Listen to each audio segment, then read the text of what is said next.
کس طریقے سے محمد کو ختم کیا جائے، اور کون ہے تم میں سے جو محمد اب نماز پڑھ رہا ہے اور نماز کی حالت میں ہے، کون ہے جو اس اونٹنی کو سوا کرنے کے بعد اس کی اندھی اوجھڑی کو نکالا جائے اور محمد عربی کے جسم کے اوپر ڈال دی جائے۔ میرے آپ کے نبی ابھی سجدے کی حالت میں جاتے ہیں، سجدے میں گر جاتے ہیں، ادھر سے لوگ اور یہ مکار اور عیار اور فحاش اور بدکار اور لعنتی لوگ ادھر اس اونٹنی کو سوا کرتے ہیں، اور سوا کر دینے کے بعد اس کو کندھی اوجھڑی کو نکالتے ہیں، اس سے خلاصت نکالتے ہیں، اس سے نجاست نکالتے ہیں، اور وہ سارا اٹھا کر کے میرے اور آپ کے نبی کے جسم پر ڈال دیتے ہیں۔ لیکن پھر بھی میرے اور آپ کا نبی ان کے لیے بد دعائیں نہیں کرتا ہے، اسی پر بس نہیں کیا جائے گا۔ میرے اور آپ کے نبی کی طرف ایک قدم اور آگے بڑھائے اور دیکھیں تو صحیح،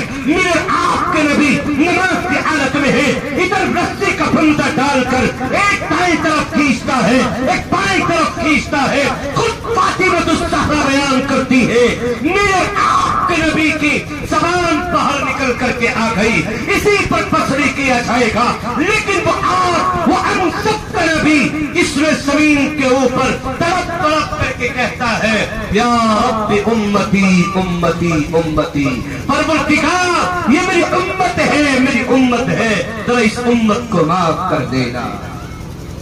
اور ایک قدم اور آگے رکھتے ہیں، اور جب ہم اس میں زمین سے چلے جائیں گے اور اللہ تبارک و تعالیٰ کے سامنے کھڑے ہوئے ہوں گے